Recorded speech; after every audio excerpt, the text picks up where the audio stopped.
Sains Anak Usia Dini yang diampu oleh Pak Eka.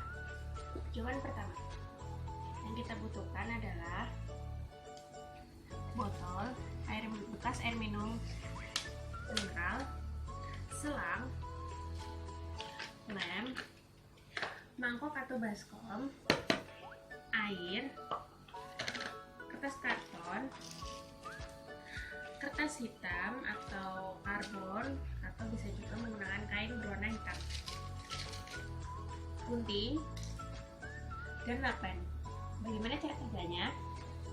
Pertama, kita sudah lubangi penutup botol ini dan masukkan selang sepanjang botol. Kemudian kita gunting secukupnya.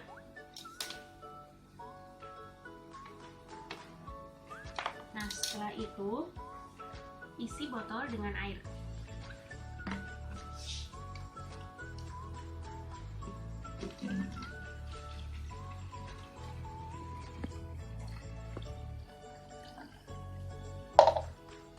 Kemudian kita tutup.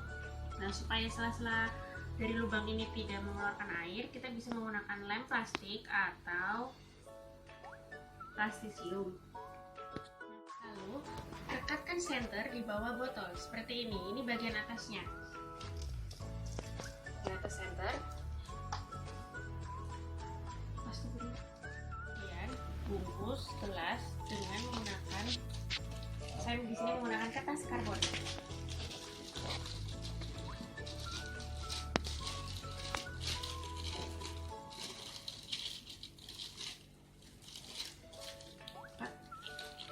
Setelah dilapisi kertas karbon, kita lapisi lagi dengan kertas karton. Nah, seperti ini dibungkus. Kita akan memposisikan botol agar air bisa mengalir melalui selang. Nanti kita akan menyalakan senternya. Tapi kita harus di ruangan gelap. Yuk, kita ikut di ruangan gelap.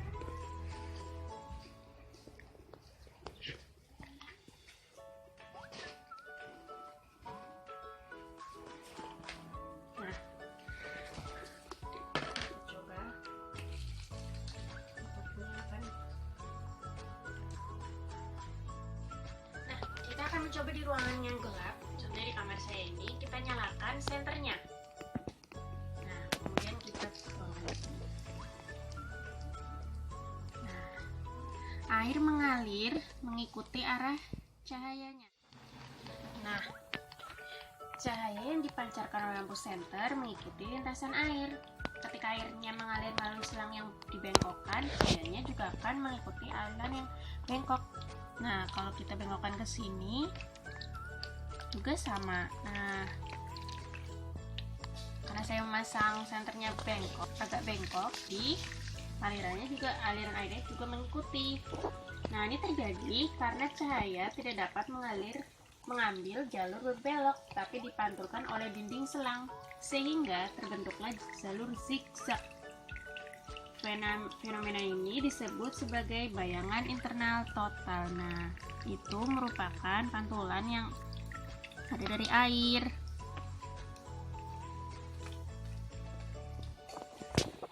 Kita akan lanjut ke percobaan kedua. Percobaan yang kedua, kita membutuhkan kardus bekas sepatu, gunting, penggaris, dan juga air. Nanti kita juga membutuhkan senter lagi. Caranya adalah kardus bekas sepatu ini sudah kita lubangi banyak 3 lubang dengan jarak masing-masing kurang lebih 1 cm. Ini ya, sudah dilubangi jadi 3. Nah, kemudian kita membutuhkan, nanti kita akan mengisi gelas dengan air. Kemudian penuhi gelas, di sini saya menggunakan gelas plastik dengan air. Nanti caranya kita menaruh gelas di depan dekat 3 lubang ini. Tapi kita akan mencobanya di ruangan yang gelap. Yuk kita ke ruangan yang gelap. Nah, kita akan meletakkan gelas di antara tengah-tengah lubang tadi. Lalu kita nyalakan senter. Nah, Untuk mendapatkan sinar yang pas, sebelum sampai gelas, cahaya sinar hanya sejajar, tapi setelah melewati gelas, cahaya bertemu pada satu titik. Cahayanya bertemu pada satu titik. Untuk mendapatkan ini, perlu menggeser-geser gelas ke depan atau ke belakang. Pada titik tempat sinar cahaya bertemu, cahaya tampak lebih kuat. Nah, ini terjadi karena permukaan yang berliku pada gelas dan air menyebabkan pembiasan cahaya, membuat sinar bertemu kemudian menyebar kembali. Nah, ketika jauh, sinarnya sejajar membentuk bayangan gelas. Nah, ketika kita dekatkan, kemudian cahaya bertemu pada satu titik. Gimana ya? Nah, itu. Coba kita lihat di sini. Oh iya, itu terlihat ketika kita ke dalam kotak gelasnya. Tuh, ketika cahayanya jauh dan ketika mendekat akan membentuk ketika kita geser-geserkan gelasnya.